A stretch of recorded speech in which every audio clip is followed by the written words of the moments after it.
สบกลางพุ่งสิ ระวังมือนะอุ้ย อุ้ ทุเรียนกินทุเรียนพี่น้องกินทุเรียนมื้อนี้พาลูกที่สอง คือนวดนี่ด้วยคือนี่ โอ้โหวันนี้ชำนาญมากมันแต่พลูสวยๆได้กินแล้วพี่น้องมื้อนี้ได้กินแล้ว ลูกหนึ่งเด้อนี่พี่น้องได้หลายผู้อยู่มีแต่ผู้ใหญ่ๆอยู่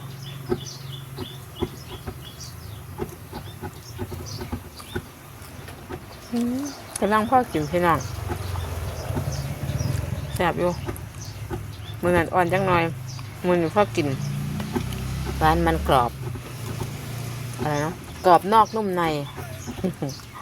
ก็กรอบนอกนุ่มใน